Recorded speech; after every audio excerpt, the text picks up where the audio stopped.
시청자 여러분 안녕하십니까? 8월 28일 월요일 굿모닝 YTN 1부 시작합니다. 먼저 주요 뉴스 보고 오겠습니다. 정기국회를 앞두고 여야가 오늘부터 1박 2일로 각각 연찬회와 워크숍을 진행합니다. 일본 오염수 방류 등 현안을 두고 머리를 맞대면서 정기국회 시작 전 전열을 가다듬을 전망입니다. 후쿠시마 오염수 방류와 관련해 도쿄전력과 일본 수산청에 이어 환경성의 해수 조사에서도 방사성 물질이 하한치를 밑돌았습니다. 상황을 점검하기 위해 우리 측 전문가 3명이 후쿠시마 현지로 파견됐습니다. 이동관 방송통신위원장이 오늘 오전 취임식을 열고 공식 업무를 시작합니다. 취임식 직후에는 곧바로 전체 회의를 열고 공영방송 이사회 보궐이사 임명 등 주요 안건을 처리할 계획입니다. 오늘부터 전국 대부분 지역에 다시 비가 내립니다. 수도권과 영서, 남해안에는 천둥번개를 동반한 국지성 폭우가 내릴 전망인데 중부지방은 수요일까지, 주 후반에는 남부를 중심으로 비가 길게 이어질 것으로 보입니다. 배드민턴 간판 스타 안세영이 우리나라 선수로는 처음으로 세계선수권 단식 금메달을 따냈습니다. 세계 1위 안세영은 덴마크 코펜하겐에서 열린 여자 단식 결승에서 스페인의 마린을 2대 0으로 완파했습니다. 러시아가 비행기 추락 사고 나흘 만에 프리고진이 사망했다고 공식 확인했습니다. 추락한 비행기에서 수습한 시신의 유전자 검사 결과에 따른 건데 추락 원인에 대해서는 내용을 공개하지 않았습니다. 첫 소식입니다. 국민의힘과 더불어민주당은 오늘부터 1박 2일로 각각 연찬회와 워크숍 일정을 진행합니다. 여야는 일본 오염수 방류 등 현안을 두고 머리를 맞대면서 21대 국회 마지막 정기국회 시작 전 마지막 전열을 가다듬을 전망입니다. 보도에 정현우 기자입니다. 민주당이 회기 종료를 단독으로 밀어붙여 여야 강대강 대치로 8월 임시국회는 조기에 마무리됐습니다. 당대표 요구에 맞춰 체포 동의안 표결을 피하려는 꼼수이자 정치적으로 수사를 진행하기 때문에 우리 제1야당이 이렇게 할 수밖에 없다는 것입니다. 감정의 골이 더욱 깊어진 여야는 21대 국회 마지막 정기국회 시작 전 전열 가다듬기에 나섭니다. 오늘부터 각각 1박 2일로 연찬회와 워크숍을 진행하면서 전국 주도권 확보를 위한 입법 방향과 총선 전략 등을 논의할 예정인 가운데 비회기 기간 전추전도 거센 모습입니다. 국민의힘은 원전 오염수 문제를 두고 정부의 수산물 안전 대책을 거듭 강조하면서 원전 오염수 방류 문제에 대한 야권 공세 차단에 주력했습니다.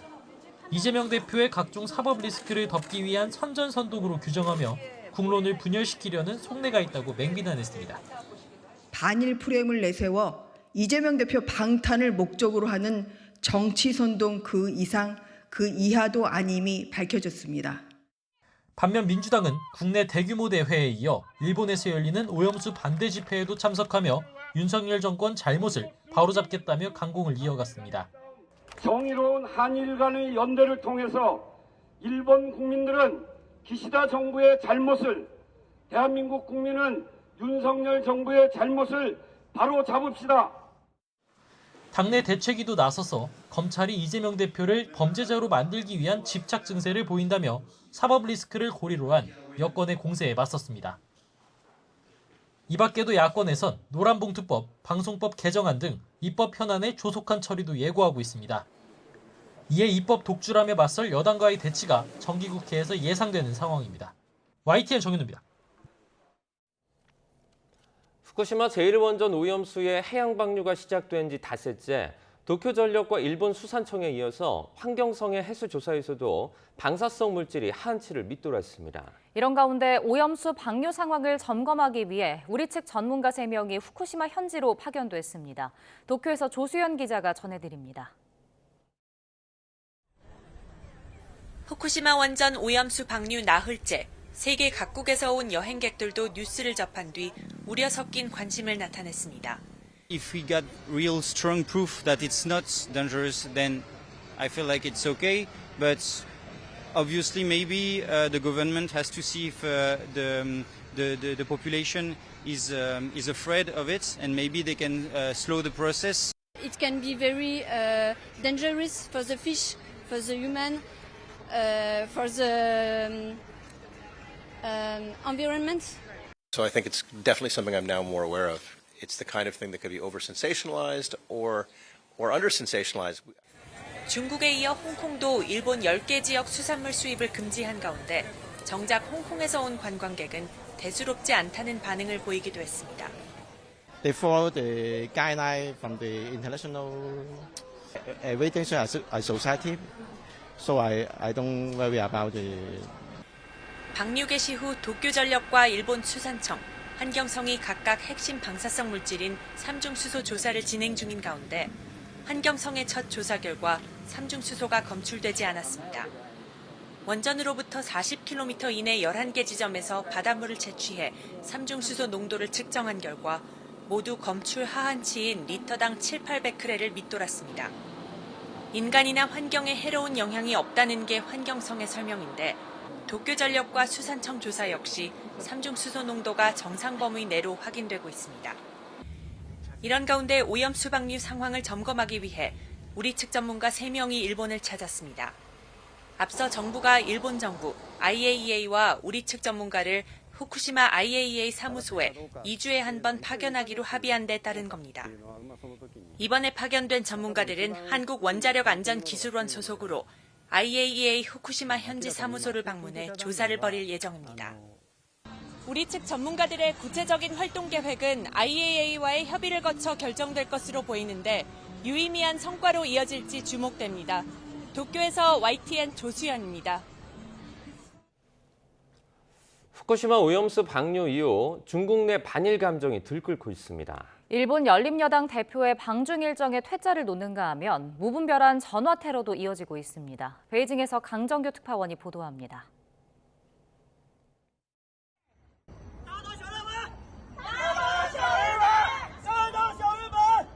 일본이 후쿠시마 오염수를 방류한 24일 저녁, 중국 장시성의 한 공원에서 반일 집회가 벌어졌습니다.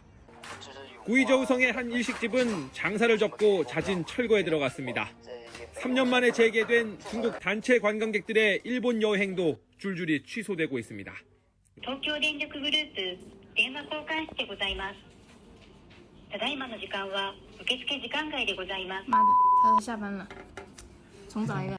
도쿄전력이나 일본 참의원 등엔 중국에서 걸려온 항의 전화가 빗발쳤습니다. 오염수 방류와 직접 관련 없는 민간 호텔이나 상점으로도 불똥이 튀었습니다. 다짜고짜 중국어로 욕설을 퍼붓는가 하면 번역기를 돌려 오염수 방류를 따지기도 합니다.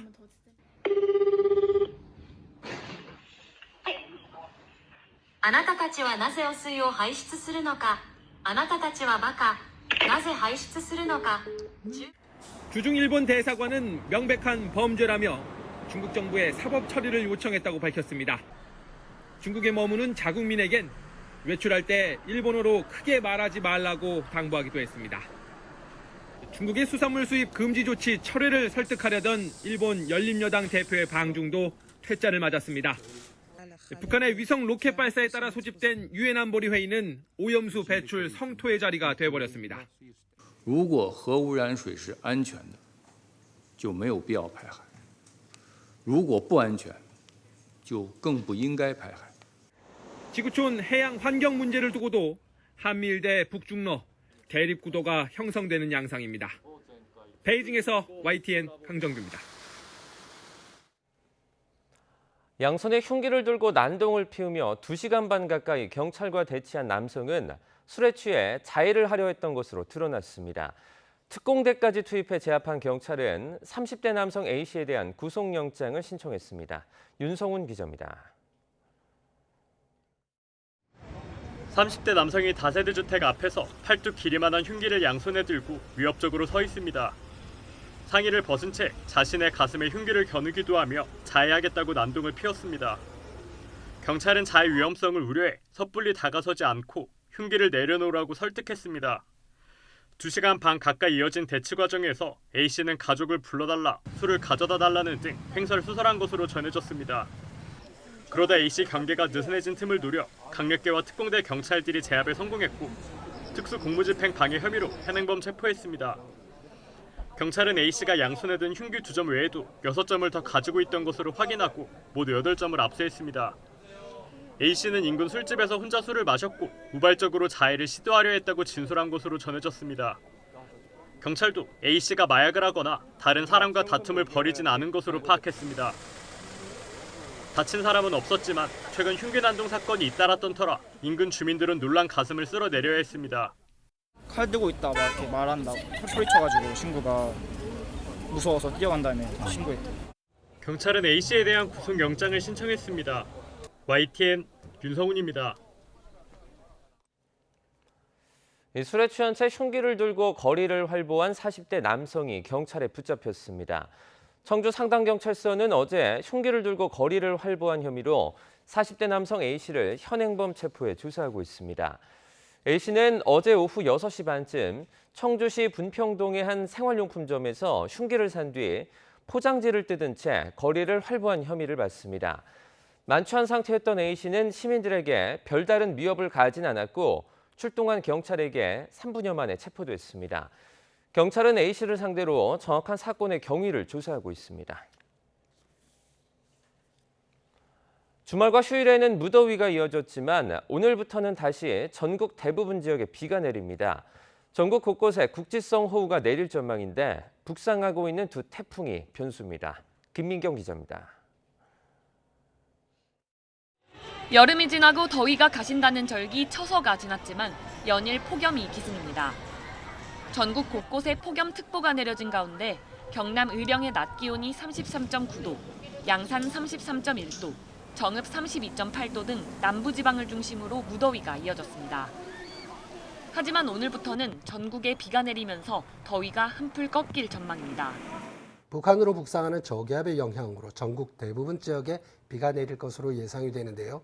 특히 29일 오후부터 밤 사이에는 수도권을 중심으로 돌풍과 천둥, 번개를 동반한 시간당 30mm 내외의 강한 비가 내리는 곳이 있겠습니다. 내일까지 중북부 지역에 많게는 100mm 이상의 비가 내리겠고 서울을 포함한 수도권에 30에서 80mm, 전국 대부분 지역에도 10에서 80mm가 내리겠습니다. 수요일 이후에는 북서쪽에서 내려오는 차고 건조한 공기와 남동쪽 뜨겁고 습한 공기 사이에서 정체전선이 형성될 걸로 보입니다. 북상 중인 9호 태풍 사올라와 10호 태풍 담레이도 변수입니다. 두 태풍 모두 우리나라에 직접적인 영향을 줄 확률은 낮지만 태풍의 영향으로 주변 기압계가 변동될 가능성이 있기 때문입니다. 기상청은 태풍의 진로와 이후 11호 태풍의 발생 여부에 따라 이달 말부터 9월 상순까지의 날씨가 크게 변화할 수 있다며 경계를 당부했습니다. YTN 김민경입니다. 배드민턴 간판 스타 안세영이 우리나라 선수로는 사상 처음으로 세계 선수권 단식을 제패했습니다. 세계 1위 안세영은 덴마크 코펜하겐에서 열린 여자 단식 결승에서 스페인의 마린을 2대 0으로 완파했습니다. 1977년 시작한 이 대회에서 46년 만에 우리 남녀 통틀어 첫 번째 단식 챔피언 새 역사를 쓰면서 아시안게임 우승 전망도 밝혔습니다. 앞서 혼합복식 서승재, 차유정도 상대 전적 9연패 끝에 중국의 랭킹 1위 조를 꺾고 깜짝 금메달을 따냈습니다.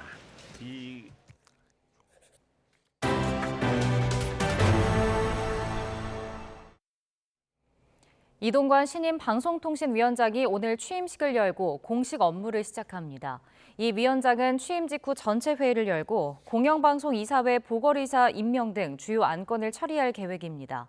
방송통신위원회는 최근 임기를 마친 김효재, 김현 두 상임위원의 후임 추천이 불투명해지는 등 세 자리가 공석인 상태로 당분간 이 위원장과 이상인 상임위원 2인 체제로 운영될 예정입니다. 앞서 윤석열 대통령은 지난 25일 국회 인사청문 보고서 채택 없이 이 위원장 임명안을 제거하고 임명장을 수여했습니다. 무량판 아파트 철근 누락 사태를 불러온 인천 검단 아파트 지하주차장 붕괴 사고와 관련해 국토교통부가 시공사인 GS건설에 최대 10개월의 영업정지 처분을 추진하기로 했습니다. 국토부는 감리와 설계업체에 대해서도 무관용 원칙에 따라 엄중하게 처벌하겠다는 계획입니다. 보도에 윤혜리 기자입니다. LH 무량판 아파트 보강 철근 누락 사태를 촉발한 지난 4월 인천 검단 아파트 지하주차장 붕괴 사고. 국토교통부 장관은 책임 주체들에 대한 무관용 원칙을 다시 한번 강조했습니다. 안전을 저버리고 또 안전을 지켜낼 수 있는 노력과 실력이 안 되는 기업들은 기업 활동을 할 자격이 없다고 생각합니다. 시공을 맡은 GS건설에 대해선 최대 10개월의 영업정지 처분이 추진됩니다. 국토부는 건설산업기본법상 고의나 과실로 인한 부실 시공에 해당한다고 보고 장관 직권으로 영업정지 8개월을 처분하기로 했습니다. 또 품질 시험과 검사, 안전점검 부실을 이유로 영업정지 2개월을 서울시에 추가로 요청하기로 했습니다. 직접적인 인명피해가 발생하지 않은 사고인 점을 고려하면 사실상 최고 수위의 처분인 셈입니다. 부실 시공에 대해서 일벌백계를 위해서 가장 엄중하게 행정처분 등 조치를 취할 계획입니다. 국토부는 감리업체에 대해선 고의나 중대 과실 등을 이유로 영업정지 8개월을, 설계업체에 대해선 자격 등록 취소 또는 업무정지 2년을 각 지자체에 요청하겠다는 방침입니다. 검단 아파트 입주 예정자들은 정부 서울청사 앞에 모여 발주처인 LH와 시공사인 GS건설을 향해 입주 지연 보상 대책을 요구했습니다. 앞서 GS건설은 붕괴 사고가 난 아파트 단지 지하주차장에 보강 철근이 빠지고 콘크리트 강도도 기준치에 미달하는 것으로 나타나자 전면 재시공을 하겠다고 밝혔습니다. GS건설은 사회적 기대와 책임에 부응하지 못해 다시 한번 사과드린다며 행정제재의 적정성에 대해선 추후 충분히 소명하겠다고 밝혔습니다. 이번 고강도 조치가 LH 아파트 철근 누락 사태 관련 업체들의 처분 기준점이 될 수 있다는 분석이 나오는 가운데 실제로 행정처분이 이뤄지기까진 최소 3개월이 걸릴 것으로 보입니다. YTN 윤혜리입니다. 한국토지주택공사가 발주한 아파트 2개 단지 지하주차장에서 많게는 무량판 기둥의 45%가 보강 철근이 빠진 것으로 나타났습니다. LH는 지난달 무량판 아파트 전수조사 발표 당시 조사가 덜 끝나 정확한 철근 누락 규모가 공개되지 않은 아파트 단지에 대한 점검 결과를 내놨습니다. 그 결과 공주 월송 A4 아파트에서는 무량판 기둥 345개 가운데 45%인 154개가, 아산 탕정이 A14 아파트에서는 362개 가운데 24%인 88개에서 보강 철근이 빠진 것으로 확인됐습니다. 육군사관학교에 설치된 독립운동가들의 흉상을 이전하겠다는 국방부 방침을 두고 이념 논쟁이 불거졌습니다. 독립운동가 유족단체인 광복회와 야당은 역사에 반하는 처사라며 강하게 반발했는데 여권 일각에서도 과하다는 지적이 나왔습니다. 김경수 기자가 보도합니다.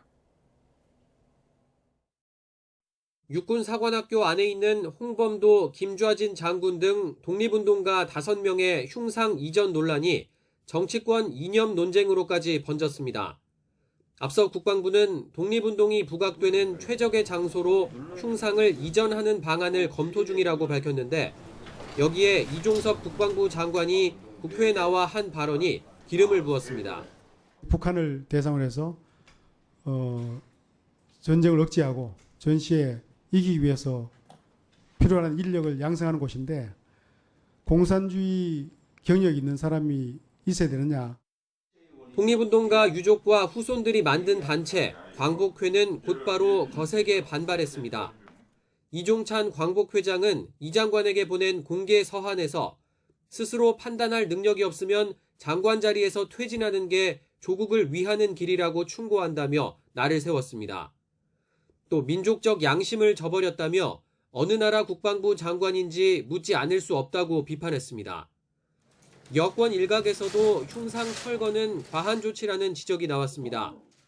홍준표 대구시장은 항일 독립전쟁 영웅까지 공산주의 망령을 씌워 퇴출시키려는 건 역사에 반하는 일이라며 참 할 일도 없다고 꼬집었습니다.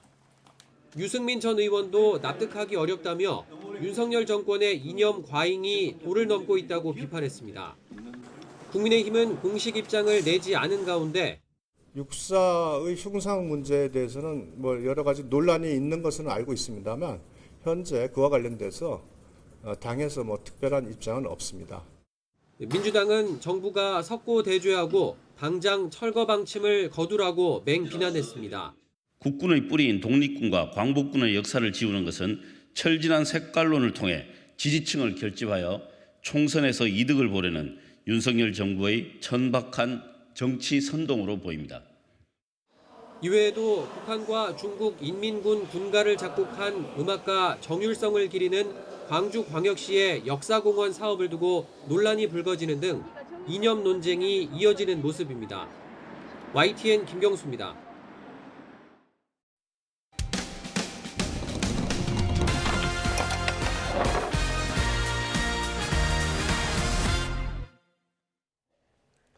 전국 단위 햄버거 프랜차이즈 업체가 소비기한이 지난 패티를 납품한 정황이 드러났습니다.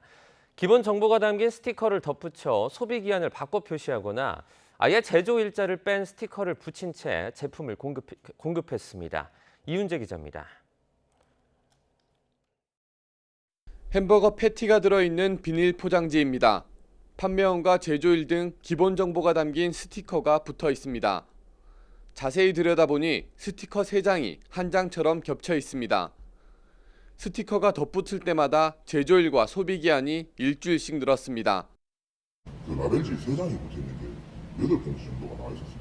7월 24일이었는데 그 라벨지 첫 장이 7월 6일날 제조일자가 돼 있었고요. 유통기한 지난 거를 이걸 납품을 하지 않았나 의심을 하게 되어서 가맹점주는 곧장 본사에 문제를 제기했습니다. 본사는 단순 실수일 뿐 소비기한에 문제가 없다고 주장했습니다. 하지만 다음 날엔 아예 제조일자와 소비기한이 찍히지 않은 제품을 보냈습니다.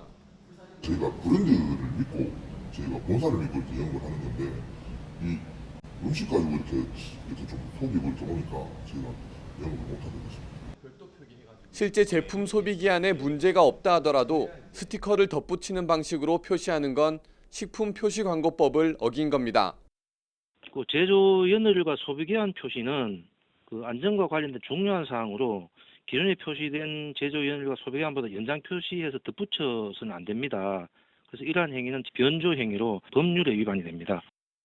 업체 측은 패티를 직접 제조한 것이 아니라며 납품업체를 바꾸는 등 사고가 반복하지 않도록 조치했다고 해명했습니다.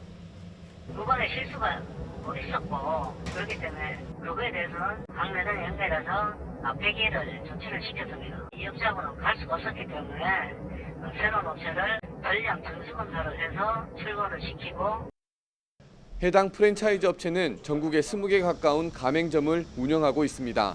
식약처는 이 업체가 제품을 만들고 공급하는 과정에 문제가 없는지 조사에 착수했습니다. YTN 이윤재입니다. 재작년 11월 치러진 초등교사 임용시험 1차 필기시험 문제가 유출됐다는 의혹이 제기돼 응시자들이 소송에 나섰지만 패소했는데요. 응시자들은 공정한 경쟁을 위해 공익소송에 나선 것이라고 주장했지만 승소한 교육청은 이들에게 4천만 원대 소송 비용을 청구했습니다. 안동준 기자입니다. 재작년 11월 치러진 초등교사 임용시험 1차 필기시험. 몇몇 문항이 특정 교대의 모의고사 문제와 유사하다는 의혹이 제기됐습니다. 응시생 일부는 불공정한 시험인 만큼 성적 발표를 취소해달라며 교육청을 상대로 소송을 냈습니다.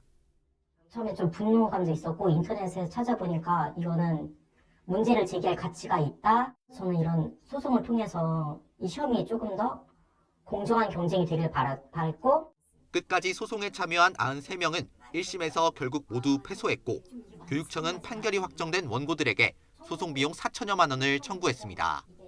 한 사람당 적게는 10만 원대에서 많게는 100만 원대에 이르는 소송 비용을 물어주게 된 겁니다. 교육청은 소송으로 낭비된 행정력과 비용을 회수해야 한다는 입장이 확고합니다. 앞으로 자신들에게 소송을 함부로 하지 말라. 만약 자신들에게 소송을 할 경우 대형 로펌이나 거대한 비용을 들이면서 거대한 비용을 들이면서 소송 비용을 모두 물어낼 각오를 해야 된다라는. 그러나 원고들은 1차 시험에 합격했는데도 매년 치러질 시험의 공정성을 위해 소송에 참여한 경우도 있다며 공익적 목적의 소송에서도 비용을 청구하는 건 지나치다고 호소합니다. 공익을 위한 시험인데 여기서 소송 비용을 학생들한테 청구를 하겠다 하면은 그럼 앞으로 이런 일이 있을 때도 누가 이걸 바로잡기 위해서 나설까 이런 생각이 들어요. 민사 소송에서는 패소한 쪽이 승소한 쪽의 변호사 비용 등 소송에 들어간 비용을 모두 부담하는 게 원칙입니다. 또 우리나라는 공익소송에 대한 정의가 없어서 공익소송에서 졌다고 소송 비용이 감면되거나 지원받을 길도 없습니다. 사정에 따라 법원이 소송 비용을 조정해줄 수 있다고 규정돼 있긴 해도 공익성을 이유로 면제해준 사례는 흔치 않습니다.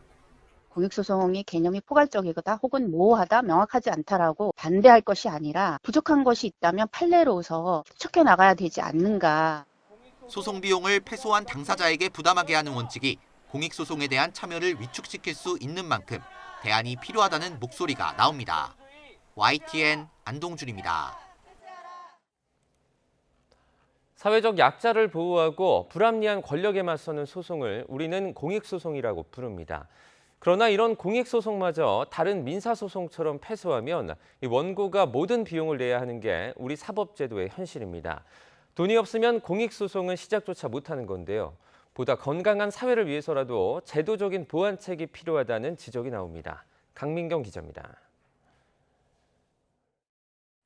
2000년대 초 새만금 간척 사업을 중단해달라며 환경단체가 제기한 소송과 2015년 이른바 염전노예 피해자들이 국가를 상대로 낸 손해배상 청구 소송. 각각 환경 그리고 인권과 관련된 대표적인 공익소송입니다. 주로 시민단체가 진행하는 다양한 정보공개 청구 소송 역시 공익소송의 범주에 들어갑니다. 그런데 한국에서는 아직 공익소송의 정의가 법적으로 명확히 내려져 있지 않습니다.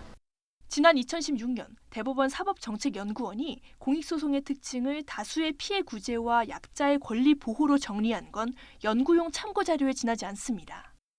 이런 상황에서 공익소송 당사자에게는 민사소송법 제98조, 즉 소송에서 진 쪽이 소송 비용을 모두 내야 한다는 패소자 소송 비용 부담주의가 적용됩니다. 문제는 정부 등 거대 권력을 상대로 싸우는 공익소송의 특성상 소송을 제기한 약자나 소수자가 패소할 확률이 높다는 겁니다. 실제로 지난 2018년 신안군청은 1심에서 승소하자 염전노예 피해자들에게 소송 비용 700만 원을 청구했다가 논란이 되기도 했습니다. 소송 비용이 상대적으로 적은 축에 드는 정보공개 청구 소송에서도 패소가 확정되면 원고는 1,000만 원 가까운 소송 비용을 떠안아야 합니다. 시민단체들은 이런 금전적 압박에 공익신고와 소송이 위축되는 경우가 많다고 말합니다. 지역사회의 어떤 공익을 위해서 활동을 하시는 분이 계속해서 소송을 해야 될지 말지에 대해서 문의를 해왔을 때 패소하면 이런 비용 부담이 있다라고 말씀을 드렸더니 좀 고민을 해야겠다라고 주저하시면서 했던 사례가 있습니다. 그래서 2020년 법무검찰개혁위원회는 공익소송 당사자가 패소하면 비용을 감면해줄 방안을 마련하라고 법무부에 권고했습니다. 하지만 별다른 주목을 받지 못했고 정치권도 관련 법안을 발의하긴 했지만 국회 상임위원회에 계류된 채 심사 대상조차 되지 않고 있습니다. 미국이나 영국 등은 공익소송을 제기한 원고가 패소해도 법원 재량에 따라 변호사 비용을 줄여주는 등 다양한 보호장치를 두는 것과 사뭇 다른 모습입니다. 앞으로 무슨 이런 비슷한 일이 있다고 하더라도 그냥 부당하면 부당했지 거기에 대놓고 다시 공익적 목적으로 내가 다시 한번 소송을 해보겠다 이런 마음은 전혀 들지 않고. 공익성이 인정되는 소송은 재판부가 재량으로 소송 비용 지급 의무를 면제해주는 등 제도적 보완책이 필요하다는 지적이 나옵니다. YTN 강민경입니다. 미국 플로리다주 잭슨빌의 할인 매장에서 흑인 혐오 범죄로 추정되는 총격이 발생해 흑인 3명이 숨졌습니다. 흑인 인권운동가 마틴 루서킹 목사가 인종차별을 철폐하자고 연설한 워싱턴 행진 60주년을 맞는 날이었습니다. 보도에 김선희 기자입니다. 총소리에 놀란 시민들이 우왕좌왕하고 경찰은 현장에서 사람들의 접근을 막고 있습니다. 총격이 발생한 시각은 현지 시간 26일 오후 2시쯤 플로리다주 잭슨빌의 한 할인 매장에서 흑인 남성 2명과 여성 1명이 총에 맞아 숨졌습니다. It makes me angry because somebody just can come in your neighborhood and just do this and think they can just, just say, hey, I'm gonna do this and get away with it. 용의자인 20대 백인 남성도 숨진 채 발견됐는데 스스로 목숨을 끊은 것으로 추정되고 있습니다. 보안당국은 기자회견을 열고 이번 총격은 인종과 관련된 범죄라고 밝혔습니다. 용의자는 범행 전에 언론 등을 상대로 흑인에 대한 증오심을 상세하게 쓴 성명서를 작성한 것으로 알려졌습니다. 사용한 반자동 소총에는 나치를 상징하는 문양이 그려져 있었습니다. 당국은 다만 용의자가 큰 단체에 속한 정황은 없다며 단독 범행으로 보인다고 설명했습니다. Portions of these manifestos detail the shooter's disgusting ideology of hate.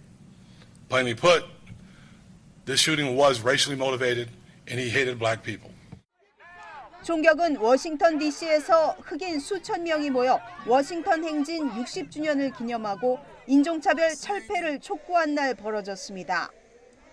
1963년 당시 흑인 인권 운동가로 워싱턴 행진을 주도했던 마틴 루서 킹 목사는 25만여 명을 이끌고 역사적인 연설을 남기기도 했습니다.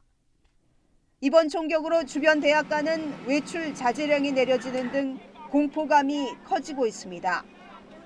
YTN 김선입니다. 러시아 당국이 바그너 그룹 수장 예브게니 프리고진의 사망이 공식 확인됐다고 AFP 로이터 통신이 현지 시각 27일 보도했습니다. 보도에 따르면 러시아 연방수사위원회는 사고 기체에 대한 유전자 분석 결과 사망자 10명의 신원이 모두 확인됐다며 비행기 탑승자 명단과 일치한다고 밝혔습니다. 앞서 지난 23일 모스크바에서 서북쪽으로 약 300km 떨어진 러시아 서부 트베리 지역의 쿠젠키노에서 바그너 그룹 전용기가 추락해 탑승자 10명 전원이 사망했습니다.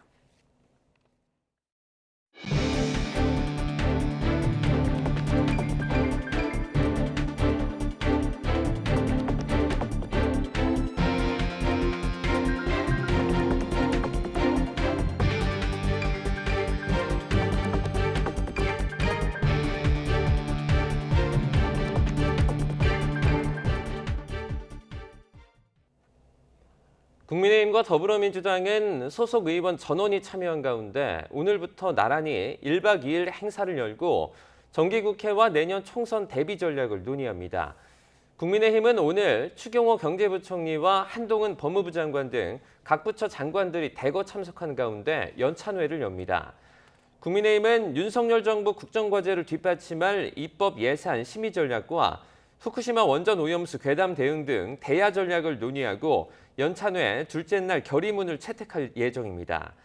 민주당도 오늘부터 워크숍을 진행하는데 지난 한 달 한시적으로 운영한 당내 민생기구의 활동 성과를 알리고 민생 입법 추진 계획을 공유합니다. 내년 총선 전망과 예산안 심사 기조 등 하반기 전국 대안 등도 논의하는데 비공개 자유토론 시간에는 이재명 대표 사법 리스크를 둘러싼 계파 갈등이 불거질 가능성도 관측됩니다. 일본 환경성이 후쿠시마 제1원자력발전소 오염수 주변 바닷물을 조사한 결과 방사성 물질인 삼중수소가 검출되지 않았다고 밝혔습니다. 현재 언론에 따르면 일본 환경성은 오염수 방류 다음 날인 지난 25일 오전 후쿠시마 제1원전에서 40km 이내 11개 지점에서 바닷물을 채취해 삼중수소 농도를 측정했는데 모든 지점에서 검출 하한치인 리터당 7에서 8베크렐을 밑돈 것으로 확인됐습니다. 환경성은 모든 지점에서 삼중수소 농도가 검출할 수 있는 하한치를 밑돌아 인간이나 환경에 영향이 없음을 확인했다고 밝혔습니다. 후쿠시마 원전 오염수 방류 상황을 점검할 우리 측 전문가들이 일본에 도착했습니다. 이번에 출국한 한국원자력안전기술연구원 전문가 3명은 국제원자력기구 IAEA 후쿠시마 현지 사무소로 가게 되며 체류 기간과 구체적인 활동 계획은 IAEA와 협의해서 결정될 예정입니다. 앞서 정부는 일본 정부 그리고 IAEA와 우리 측 전문가를 후쿠시마 IAEA 사무소에 2주에 한 번 파견해 방류 상황을 점검하는 데 합의했습니다. 이균용 대법원장 후보자가 과거 아동 성범죄자 형량을 낮춘 사실이 드러나면서 성인지 감수성이 부족하다는 비판이 이어지고 있습니다. 논란이 커지자 이 후보자는 형량을 높인 사례들을 구체적으로 나열하며 진화에 나섰습니다. 김철희 기자가 보도합니다. 지난 2020년 11월 이균용 대법원장 후보자는 서울고등법원 부장판사로 있으면서 아동 성범죄자 2심 사건을 맡았습니다. 당시 피고인은 12살 아동을 성폭행하고 가학적인 성행위를 한 혐의로 기소된 20대 남성이었습니다. 조사 결과 이 남성은 군복무 도중 아동과 SNS로 음란한 이야기를 주고받아 벌금형을 선고받았고 제대 후에도 SNS에서 알게 된 아동들에게 신체를 찍어 보내게 하는 범죄를 저질러 징역형의 집행유예와 보호관찰 처분을 받았던 것으로 드러났습니다. 그런데 집행유예 기간 다시 성범죄를 저지른 이 남성에게 이 후보자는 징역 10년을 선고한 1심을 깨고 징역 7년을 선고했습니다. 피고인이 개선과 교화 가능성이 남은 20대라는 점을 고려해야 하고 재범을 억제할 수 있는 위치 추적 전자장치를 부착하기로 했다는 것 등이 그 이유였습니다. 논란이 커지자 이 후보자는 지난 25일 양형 기준에서 제시한 권고 형량을 참고해 적절한 형을 선고하기 위해 노력했다고 해명했고 며칠 뒤엔 강력 범죄에 대해 형량을 높인 판결들도 있다며 직접 판례까지 소개하고 나섰습니다. 실제 이 후보자는 누범 기간 중 결별을 요구하는 피해자를 식칼로 위협해 7시간 넘게 감금한 뒤 강간을 시도한 피고인에게 징역 3년을 선고한 원심을 파기하고 징역 4년 6개월을 선고했고 집행유예 기간 중 미성년자 성을 산 피고인에게 원심보다 높은 징역 1년 6개월을 선고하기도 했습니다. 이처럼 이 후보자는 성인지 감수성 논란에 대해 억울하다는 입장을 유지하고 있지만 논란에 대한 검증이 남은 청문 과정을 계속 달굴 것으로 보입니다. YTN 김철입니다. 지난 4월 인천 검단 아파트 지하주차장 붕괴 사고로 무량판 아파트 철근 누락 사태를 촉발한 GS건설에 대해 최대 10개월의 영업정지 처분이 추진됩니다. 국토부는 시공사인 GS건설 컨소시엄과 협력업체에 대해 고의나 과실로 인한 부실 시공을 이유로 영업정지 8개월을 장관 직권으로 추진하기로 했습니다. 또 품질시험과 안전점검 불성실을 이유로 모두 2개월의 영업정지 처분을 서울시에 요청할 계획입니다. 러시아가 비행기 추락 사고 나흘 만에 프리고진이 사망했다고 공식 확인했습니다. 추락한 비행기에서 수습한 시신의 유전자 검사 결과에 따른 건데요. 비행기 추락 원인에 대해서는 언급하지 않았습니다. 보도에 이상순 기자입니다. 민간 군사기업 바그너그룹의 수장 예부게니 프리고진의 사망이 공식 확인됐습니다. 바그너그룹 전용기 추락 사고를 조사 중인 러시아 연방수사위원회의 결론입니다. В рамках уголовного дела о крушении самолета в Тверской области завершено проведение молекулярно-генетических экспертиз. По их результатам личности всех 10 погибших установлены. Они соответствуют списку, заявленному в полетном листе. 프리고진의 사망을 의심하는 음모론이 끊이지 않는 가운데 러시아 당국이 사망을 공식 확인한 겁니다. 프리고진은 지난 23일 모스크바 서북쪽에서 추락한 바그너그룹 전용기 탑승자 10명 중 1명입니다. 젊은 시절 식당을 운영했던 프리고진은 크렘린궁의 각종 행사를 도맡으며 푸틴의 요리사로 불렸습니다. 2014년엔 바그너그룹을 창립하고 아프리카와 중동 등 세계 각지의 분쟁에 러시아 정부 대신 개입해 세력을 키우고 이권을 챙겼습니다. 프리고진은 우크라이나에서도 요충지 바흐무트를 점령하는 데 공을 세웠지만 러시아 군부와 갈등을 겪다가 지난 6월 무장 반란을 일으켰습니다. 반란은 벨라루스의 루카센코 대통령의 중재로 하루 만에 끝났지만 푸틴 대통령은 권좌에 오른 지 23년 만에 최대의 굴욕을 당했습니다. 이 때문에 러시아 당국이 사고 원인에 대해 함구하고 있지만 배후로 푸틴 대통령이 강력히 의심받고 있습니다. 루카센코 벨라루스 대통령의 발언도 그런 의심을 뒷받침합니다. 현지 시간 26일 미국 CNN에 따르면 루카센코 대통령은 생명이 위험할 수 있다고 프리고진에게 이미 2차례 경고했다고 자국 기자들에게 밝혔습니다. 첫 번째 경고는 지난 6월 프리고진이 모스크바로 진격할 때였고 두 번째는 시기는 안 밝혔지만 이번에 함께 사망한 우트킨이 배석한 자리였습니다. YTN 이상순입니다. 미중 간 무역 갈등이 이어지고 있는 가운데 지나 러먼더 미국 상무장관이 중국 베이징에 도착해 나흘간의 방중 일정에 들어갔습니다.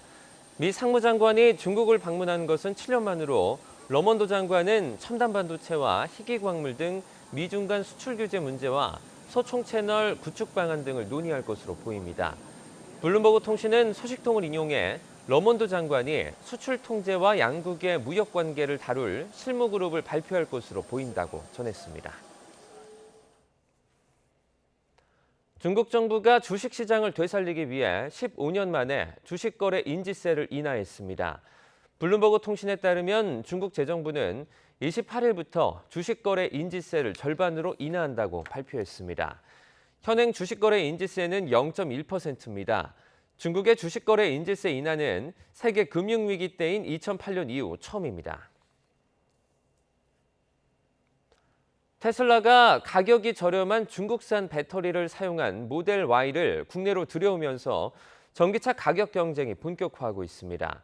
국내 업체들도 잇따라 가격을 낮춘 전기차 모델을 내놓고 배터리 시장에도 변화의 바람이 불고 있습니다. 보도에 박홍구 기자입니다. 테슬라가 국내 판매를 시작한 모델 Y는 중국 상하이 공장에서 만들었습니다. 국내 판매 가격은 5,699만 원으로 기존 미국산 모델보다 2천만 원 정도 저렴합니다. 중국에서 만든 리튬 인산철, 즉 LFP 배터리를 사용해 원가를 낮췄기 때문입니다.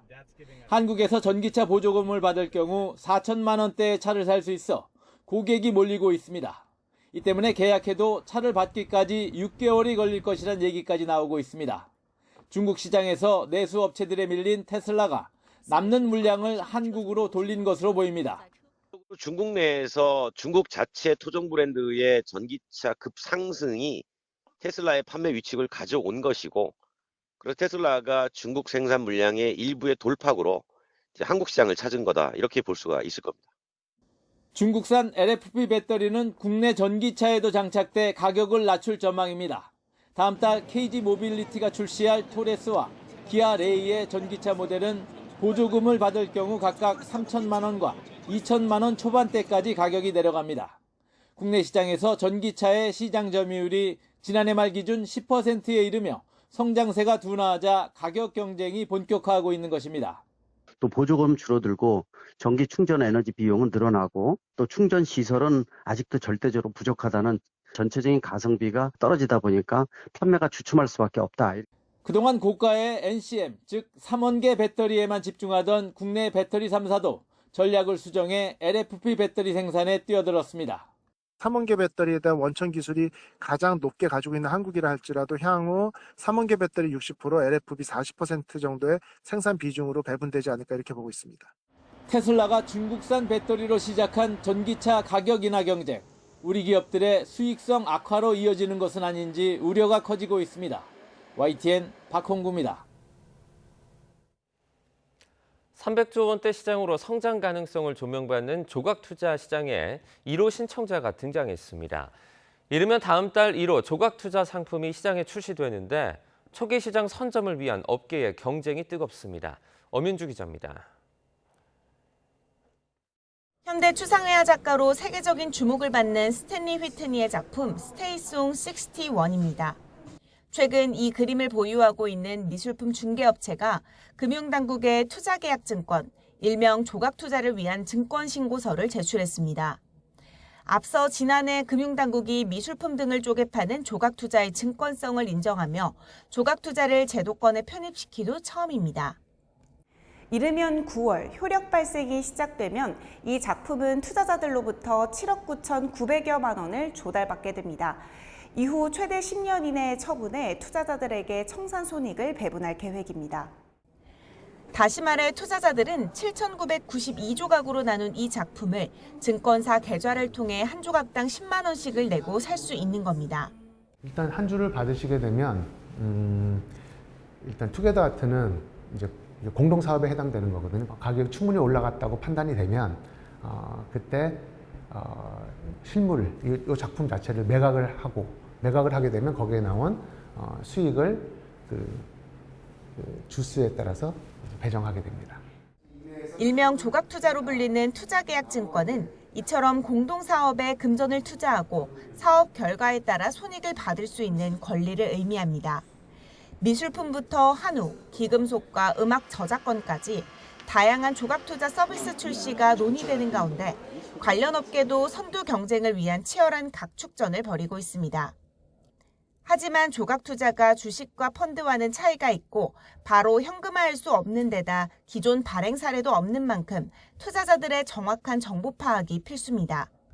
기초자산이 어떤 건지를 투자자들이 좀 알고 투자를 했으면 좋겠습니다. 사트를 통해서 증권신고서를 누구나 확인을 할 수 있습니다. 그 안에 이제 관련돼서 모든 리스크나 투자자 유의사항이 아주 상세하게 기재되어 있습니다. 이를 위해 금융당국도 투자자 보호를 중점으로 조각투자의 위험 요인이 신고서에 충실히 기재되도록 면밀하게 심사할 방침입니다. 이미 300조 원대 신시장으로 불리는 조각투자 시장. 무엇보다 설익은 정보에 기댄 섣부른 투자는 삼가는 게 좋다는 게 전문가들의 조언입니다. YTN 엄윤주입니다. 네, 8월 28일 월요일 미리 보는 오늘입니다. 한미가 오늘부터 연합연습인 을지 자유의 방패 UFS 2부에 돌입합니다. 한미 군 당국은 지난 21일부터 연합 방위태세 확립을 위한 UFS 연습을 진행하고 있습니다. 앞으로 나흘 동안 이어지는 2부는 군 단독으로 실시됩니다. 이 기간 B-1B 전략 폭격기 등 미국 전략 자산이 전개해 연합훈련을 할 가능성도 큰 것으로 알려졌습니다. 군검찰수사심의위원회가 박정훈 전 해병대 수사단장의 항명 혐의 수사 계속 여부를 결론짓지 못한 가운데 박 전 단장이 국방부 검찰단의 소환 조사에 응할지 주목됩니다. 앞서 국방부 검찰단은 군검찰 수사심의위 종료 직후 오늘 오후 청사로 출석해 조사받으라고 요구했는데 박 전 단장 측이 군검찰 수사심의위 재소집을 요집하면서 조사를 미뤄달라는 연기 신청서를 낸 상태입니다. 청소년이 인터넷에서 묻지마 범죄 등 강력범죄를 예고한 경우 신상 정보를 공개할 수 있도록 하는 내용의 법률 개정이 추진됩니다. 국회 부의장인 국민의힘 정우택 의원은 이르면 오늘부터 이 같은 내용을 담은 특정 강력범죄 처벌에 관한 특례법 개정안을 발의할 예정이라고 밝혔습니다. 대한항공이 오늘부터 비행기 탑승 전 승객들의 몸무게를 측정합니다. 김포공항 국내선 이용자들을 대상으로 다음 달 6일까지 진행되며 내달 8일부터 19일까지는 인천공항 국제선 이용자들을 대상으로 진행됩니다. 만약 측정을 원하지 않는 승객은 탑승 전 게이트 앞에서 직원에게 알리면 됩니다. 지금까지 미리 보는 오늘이었습니다.